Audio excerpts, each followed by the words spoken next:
नमस्कार दोस्तों, स्वागत है आप सभी का आपके अपने यूट्यूब प्लेटफॉर्म वन वे के स्टडी पॉइंट पर। दोस्तों, हमारी आज की क्लास में हम देखेंगे बीए फर्स्ट ईयर का 2020 में पूछा गया हिंदी साहित्य का सेकंड पेपर। दोस्तों, 2020 के एग्जाम में पूछा गया हिंदी साहित्य का सेकंड पेपर है। दोस्तों, हिंदी साहित्य का सेकंड पेपर प्रथम वर्ष यानी कि दोस्तों फर्स्ट ईयर के लिए हिंदी साहित्य का सेकंड पेपर किस प्रकार का आया था 2020 के एग्जाम में। दोस्तों, तो वो सवाल देखने वाले, तो जुड़े रहे दोस्तों। जो भी सवाल इंपॉर्टेंट है और दोस्तों वही सवाल आते हैं जो पिछले एग्जाम में पूछे गए। अब की बार दोस्तों 2023 या फिर 24 दोनों एग्जामों में आने की संभावना है, तो वो 2020 के एग्जाम में जो भी सवाल पूछे गए तो वहीं से आने की दोस्तों रिपीटेशन की संभावना बनती है। तो दोस्तों चलिए आगे बढ़ते हैं इंपॉर्टेंट सवालों की ओर। भाग अ से हमारी क्लास स्टार्ट हो रही है और जो भी सवाल इंपॉर्टेंट है वही दोस्तों आप साठ कर देख लीजिए। अगर आप खुद की सीरीज पढ़ रहे हैं तो दोस्तों उसमें भी देख लेना कि ये सवाल इंपॉर्टेंट है और इस पर नजर हमें डालनी चाहिए। ठीक है, तो चलिए प्रेमचंद के किन्हीं 3 उपन्यासों के नाम लिखिए। दोस्तों, प्रेमचंद जी के किन्हीं 3 उपन्यासों के नाम लिखिए। हमने इस क्लास पर भी डिस्कशन कर लिया है दोस्तों इस वीडियो की। ये दोस्तों one week study point channel एकमात्र सीरीजों को समर्पित चैनल है। दोस्तों, सीरीजों को समर्पित हर वर्ष न्यू एडिशन दोस्तों आप सभी के सामने सीरीजों को पेश कराया जाएगा।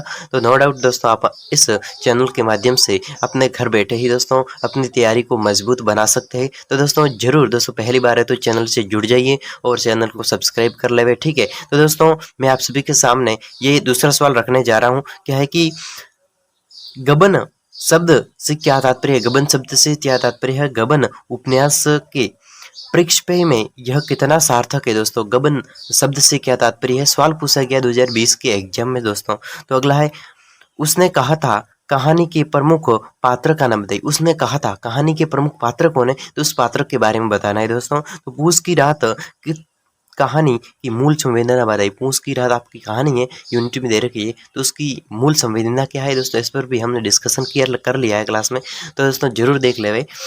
अगला है लाल पान की बेगम कहानी के लेखक का नाम। लाल पान की बेगम कहानी के लेखक का नाम बताइए। दोस्तों, सवाल बड़ा इंपॉर्टेंट है, आने लायक सवाल है। ठीक है, हंसा जाई अकेला माही। हंसा जाई अकेला माही किसका कहानी संकलन। दोस्तों, किसका कहानी संकलन है हंसा जाई अकेला माही, ये किसका कहानी संकलन। दोस्तों, सवाल पूछा गया एग्जाम में कि फणीश्वर नाथ रेणु किस प्रकार के कथाकार है। दोस्तों, फणीश्वर नाथ रेणु किस प्रकार के कथाकार है। सवाल एग्जाम में पूछा जा चुका है कि राजेंद्र यादव किस युग के कहानीकार है। राजेंद्र यादव है वो किस युग के कहानीकार है, उस युग का नाम बताना राजेंद्र यादव के बारे में। दिल्ली में एक मौत कहानी में किसका चित्रण हुआ। एक मौत कहानी में किसका चित्रण हुआ। दोस्तों, सवाल बड़ा इंपॉर्टेंट है कि मोहन राकेश की 2 कहानियों के नाम लिखिए। मोहन राकेश जी की 2 कहानियों के नाम बताने। दोस्तों, भाग ब की ओर आगे बढ़ते। भाग ब में से कौन कौन से सवाल पूछे गए देख लेते हैं। दोस्तों, ये कुछ गद्यांश पूछे गए। दोस्तों, 5 से 6 टिप्पणी परक प्रश्नों के उत्तर दीजिए। दोस्तों, 2, 3, 4 संदर्भ से व्याख्या करनी इसकी। ठीक है, तो ये गद्यांश दे रखे तो इसकी गद्यांशों की व्याख्या करनी है।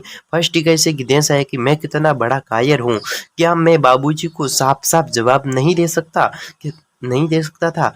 क्या जालपा से घर की दशा साफ साफ वह कह देना मेरा कर्तव्य न था। उसकी आंखें भर आई। दोस्तों, ये सवाल है। अब स्टार्टिंग होगी है दोस्तों, तो एंडिंग में वही से होगी जो आपके यूनिट में, आपके सिलेबस में, आपके सीरीज में दे रखा होगा। तो दोस्तों 2020 के एग्जाम में सवाल पूछा गया है। ठीक है, चलिए आगे बढ़ते हैं एक और सवाल की ओर। कर्ज से बड़ा पाप दूसरा नहीं। कर्ज से बड़ा पाप दूसरा नहीं, न ही इससे बड़ी विपत्ति दूसरी। जहां पर एक बार धड़का खुला कि तुम आए दिन शराब की दुकान बड़े नजर आओगे। दोस्तों, ये सवाल 2020 के एग्जाम में पूछा गया। दोस्तों, अपने यूनिट में देख लेवे कि कर्ज से बड़ा कोई पाप नहीं, न ही इससे बड़ी विपत्ति कोई दूसरी है। तो दोस्तों इस पर हम डिस्कशन करेंगे, लेकिन अगले क्लास में जो भी इंपॉर्टेंट सवाल है, ये सेकंड इकाई से दोस्तों सवाल पूछा जा रहा है कि तुम छोड़ दो अब की से खेती। तुम छोड़ दो अब की से खेती, मजूरी में मजूरी में सुख से एक रोटी खाने को तो मिलेगी। दोस्तों, एक और सवाल है कि मैंने मन में उस समय तरह तरह के सिद्धांत आए। मेरे मन में उस समय तरह तरह के सिद्धांत आए।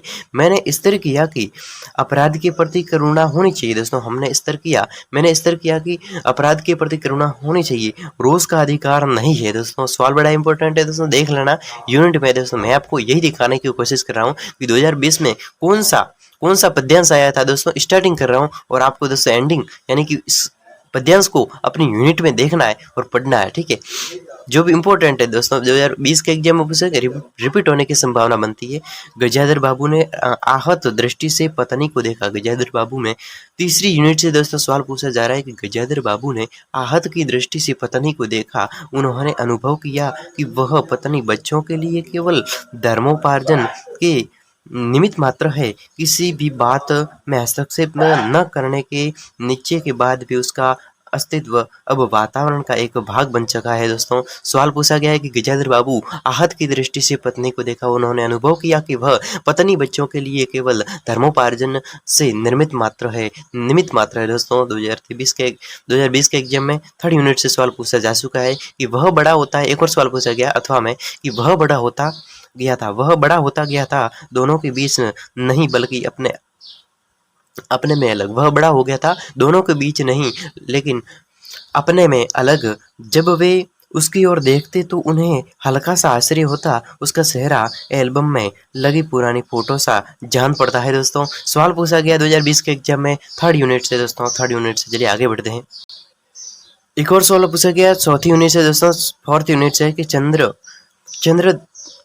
चंद्र शर्मा गुरेली की कहानियों का वैशिष्ट्य। चंद्र शर्मा गुरेली की कहानियों का वैशिष्ट्य दोस्तों अपनी यूनिट में दे रखी। दोस्तों अपनी सिलेबस में या फिर अपनी सीरीज में दोस्तों जरूर इस सवाल को देख लेवे। चौथी यूनिट से सवाल है दोस्तों। अगर आप सिलेबस पढ़ रहे हैं तो चौथी यूनिट खोलिए, हिंदी साहित्य की चौथी यूनिट खोलिए और उसमें दोस्तों सवाल दे रखा होगा कि चंद्रधर शर्मा गुलेरी की कहानियां का वैशिष्ट्य क्या है, उसको लिखना है। अथवा में दोस्तों चौथी यूनिट से अथवा में से ही दोस्तों चौथी यूनिट में से ही सवाल पूछा गया है कि सुदर्शन की कहानी कला क्या है। दोस्तों सुदर्शन की कहानी और कला के बारे में लिख रहा है। अगला सवाल है दोस्तों पांचवी यूनिट से दोस्तों लास्ट एंड फाइनल यूनिट से पूछा गया है। सवाल क्या है कि मोहन राकेश की कहानियों की विशेषता है। जो मोहन राकेश की कहानियां है तो उसकी विशेषता क्या है दोस्तों चौथी पांचवी 5 यूनिट में यूनिट 5 में दे रखा है। दोस्तों सवाल बड़ा इंपॉर्टेंट है कि मोहन राकेश की कहानियों का विशेषता बताइए। अगला है मार्कंडेय किस प्रकार के कथाकार है। मार्कंडेय किस प्रकार के कथाकार है दोस्तों सवाल बड़ा इंपॉर्टेंट है, एग्जाम में पूछा जा सकता है। चलिए दोस्तों भाग स की ओर आगे बढ़ते हैं, ठीक है। भाग स में पूछा गया है निबंधात्मक प्रश्न है। दोस्तों जो भी सवाल इंपॉर्टेंट है निबंधात्मक प्रश्न 2020 के एग्जाम में पूछे जा चुके हैं कि गबन उपन्यास के वैशिष्ट्य पर प्रकाश डालिए। गबन उपन्यास के वैशिष्ट्य पर प्रकाश डालिए। गबन उपन्यास की नायिका कौन है। दोस्तों ये तो पूछा गया कि गबन उपन्यास है उसके वैशिष्ट्य यानी उसके विशिष्ट क्या है, उसमें विशेषता क्या है, उस विशिष्ट के बारे में प्रकाश डालना है। दोस्तों अगला है गबन उपन्यास की नायिका कौन है। गबन उपन्यास है तो उसकी नायिका कौन है, किसके द्वारा रचा गया है, तो उसका चरित्र चित्रण कीजिए। सवाल पूछा गया 2020 के एग्जाम में। 9वां सवाल है कि पर्दा एक यथार्थवादी कहानी है, इस कहानी की समीक्षा कीजिए। दोस्तों सवाल बड़ा इंपॉर्टेंट है, पूछा गया 2020 के एग्जाम में। दोस्तों देख ले अपनी यूनिट में। अगला है पहाड़ कहानी के मूल कथ्य को स्पष्ट कीजिए। पहाड़ कहानी है तो उसका मूल कथ्य क्या है, उस मूल कथ्य को स्पष्ट करना है। दोस्तों ठीक है। 11वां सवाल है पूंछ की रात कहानी की मूल संवेदना को स्पष्ट कीजिए। पूंछ की रात कहानी है उसमें मूल संवेदना क्या दे रखी है। दोस्तों इस पर हमने डिस्कशन एक क्लास में कर लिया है। दोस्तों सीरीज को समर्पित केवल और केवल ये एकमात्र चैनल है दोस्तों, तो सब्सक्राइब जरूर कर लेवे। अगर आप पहली बार है तो सब्सक्राइब जरूर कर लेवे और अपने दोस्तों के साथ में, अपने जिगरी साथी के साथ में दोस्तों इस चैनल को शेयर कर लेवे। तो दोस्तों मैं अगली क्लास में मिलता हूँ अगले इंपॉर्टेंट सवालों के साथ में। चलिए दोस्तों अब मिलता हूँ अगली क्लास में, तब तक के लिए आपके अपने दोस्त को अनुमति दीजिए। तब तक के लिए बाय।